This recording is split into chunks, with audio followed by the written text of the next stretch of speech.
Labą dieną. Kiekvienas mes turim dienoje kažkiek valandų, kažkiek energijos nuveikti kažką gero. Bet yra problema tada, kai mes nieko gero nenuveikiam. Ir dar blogiau, dėl to, kad mes nieko gero nenuveikiam, apkaltinam kažką kitą. Tai visi turi savo aplinkoje tokių žmonių. Ir mes vis tiek bendraujam, susitinkam, kalbam, kažką darom, ne? Ir jeigu mes dažnai susitinkam su žmonėmis, kurie veltui išleidžia savo laiką, savo energiją ir gal netgi mes bandom juos motyvuoti, tai reiškia, kad mes skiriam jiems savo energiją ir laiką, o jie savo ruožtu savo energiją ir laiką jau yra išleidę. O mes dar plus duodam jam savo, kurį jie irgi išleidžia. Tai kažkuriam gyvenimo etape gali tekti daryti sprendimus mums, nepatogius sprendimus, norint augti, norint tobulėti, norint turėti kažkokį rezultatą, norint kažkur nueiti, galų gale norint pagerinti savo gyvenimo kokybę, daugiau leisti laiko su žmonėmis, kuriems ne tas pats, kaip jie gyvena, kuriems ne tas pats, kur nueina jų laikas ir energija, kurie turi ryžto keisti savo gyvenimą ir tą daro kasdien, turi valios, turi disciplinos. Ir tas dalykas, kad jie taip daro, labai daug apie juos pasako. Visų pirma, kad jų mąstymas yra pozityvus, tvarkingai sudėliotas ir toks optimistiškas, kad jie nori daryti dalykus. Ir jeigu jie tai daro, reiškia, ir jeigu jiems jau sekasi, tai reiškia, jie yra įvaldę jau kažkokį modelį, kuris jiems leidžia susikurti plius minus tokį sėkmingą, gerą, normalų gyvenimą. Tai tas sprendimas gali būti labai nepatogus kartais, ne? Paimti ir nuspręsti leisti daugiau laiko su žmonėm, kurie iš tikrųjų stengiasi savo laiką investuoti ir savo energiją, kad išeitų kažkas gero. Ir mažiau laiko su tais, kurie neatsakingai žiūri tą dalyką. Tiesiog, sakykime, neatsakingai. Ten daug tų priežasčių gali būti.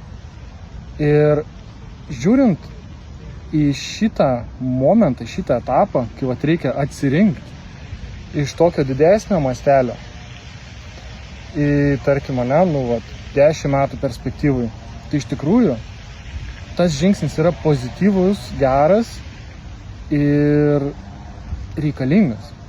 Nes kai mes esam tam etape, kad reikia atsirinkti, atrodo, kad čia nežmogiškas kažkoks elgesys, nedraugiškas, taip toliau, negatyvus, destruktyvus.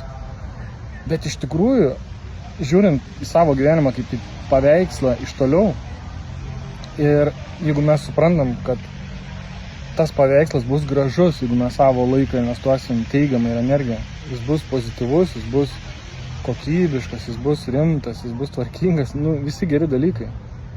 Tai mes jį turim piešti, o ne naikinti ir atidėlioti ir taip toliau. Ir, tai mes turim mokytis iš tų žmonių, kurie gražiai piešia tą paveikslą.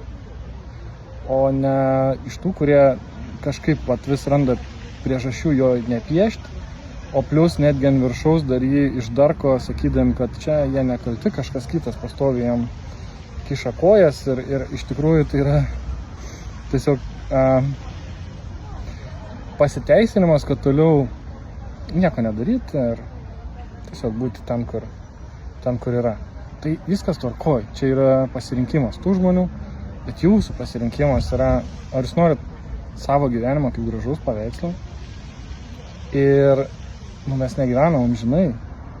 Tai reiškia, kad mes turim kiekvieną dieną ribotą kiekį valandų, ribotą kiekį energijos, kurią mes turim išnaudoti atsakingai. Ir tai yra mūsų pasirinkimas, kaip mes išnaudojam.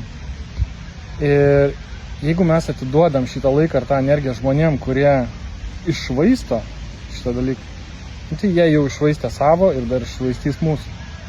Jeigu mes tinkam su tai žmonėm, kurie tą energiją atsakingai panaudoja ir stengiasi sukurti kažką per tą laiką, dienos ir su tą energiją, ir mes stengiamės, tai mes viens kitam padedam, mes auginam tą bendrą gėrį. Ir, kaip sakiau, gali tai būti labai nepatogus sprendimas, nepatogus laikas tam, bet rezultate jūsų gyvenimas gali kvėpti kažkieno kito gyvenimą. Jeigu jis bus gražus, jis bus fainas, jis bus suderintas, jūs žinosit ir turėsit jau įvaldę kažkokias paslaptis, kaip reikia elgtis, kaip reikia gyventi, kaip reikia daryti. Ir tai automatiškai taps įkvėpimu kitiem. Tai ne tik, kad gerai bus jums, bus gerai kitiem. Bet tam reikia daryti ryžtingus sprendimus, tam reikia kartais tiesiog, įjungti mąstymą ir pagalvoti, palauk, kur aš einu, kiek aš laiko turiu, ką aš noriu padaryti, ką reikia daryti, kad tai padaryčiau, taip toliau. Tai va, ačiū.